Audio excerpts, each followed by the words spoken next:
Welcome to The Explainer.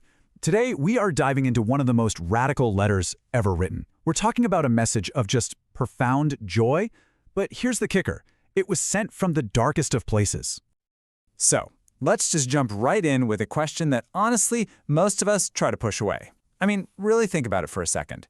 What's the absolute worst thing that could possibly happen to you?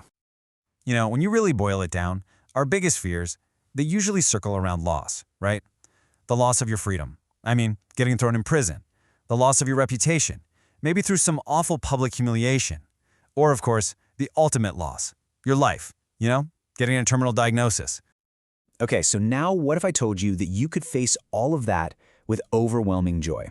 I know, it sounds completely impossible, maybe even a little crazy, but the source material we're digging into today, it lays out a mindset that does exactly that. A way to face the absolute worst with a joy that is just unshakable. So who wrote this thing? Well, it's a letter from a guy named Paul, a major leader in the early Christian movement. And get this, he's not writing this from some cozy office. Nope, he's under house arrest in Rome around 60 CE.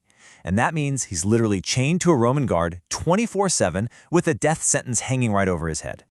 And this is where it gets absolutely mind-blowing. In this one short letter, written while he's chained up, the Apostle Paul uses the words joy or rejoice 16 times. 16! From a prison cell. That's just staggering. So that's the big question, right? The central puzzle we're going to unpack today. How on earth is that possible? Because let's be clear, this isn't some kind of fake-it-till-you-make-it denial. It's not just about gritting your teeth and pushing through. It is something else entirely.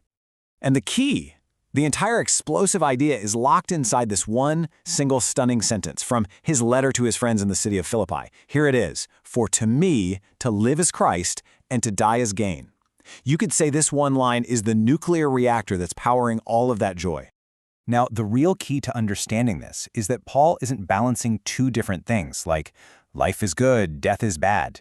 No, he's completely rewriting the definitions. For him, to live literally equals Christ. It's not a slice of his life, it is his life.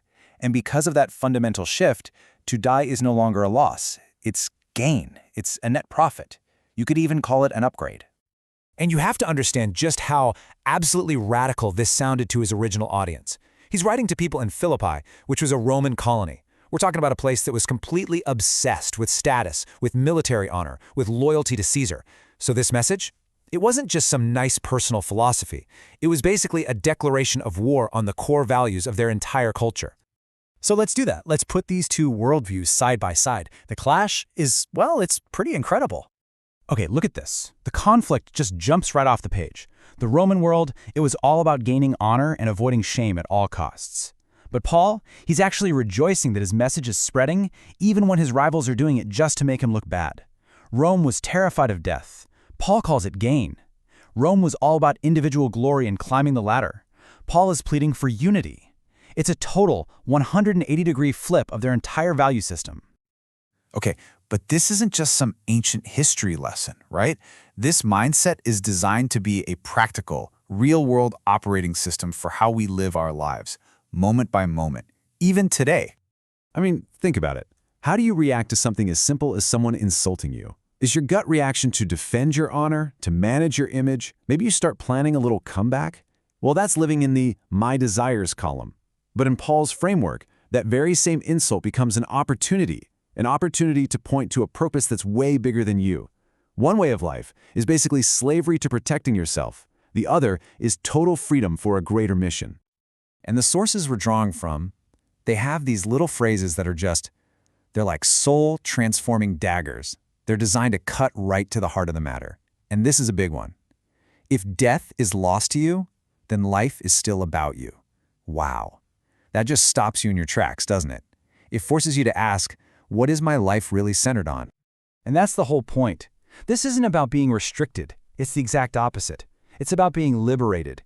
It sets you free from that constant nagging fear of loss, the fear of losing your comfort, your status, your control, or even your own life. Because this one single idea has the power to completely transform the meaning of whatever you're going through. As one writer put it so well, when Christ is your treasure, prison becomes a palace, and the executioner becomes an usher. Just an usher, leading you to where you were always meant to go. So here's the ultimate takeaway, the big idea. Real freedom, it has nothing to do with your external circumstances. A prisoner in chains, like Paul, who's anchored to this way of thinking, is actually profoundly freer than an emperor on his throne who's a slave to what people think of him, terrified of being overthrown. So we're going to end with this one last question, and it's a thought that can reframe every single challenge you'll ever face. What if your worst day? What if the worst thing that could ever happen to you, that failure, that diagnosis, that terrible loss, what if it isn't the end of your story? What if it's actually the greatest platform you will ever be given for the thing that matters most? It's an absolutely radical idea, born in a prison cell that still echoes today with an unbreakable joy.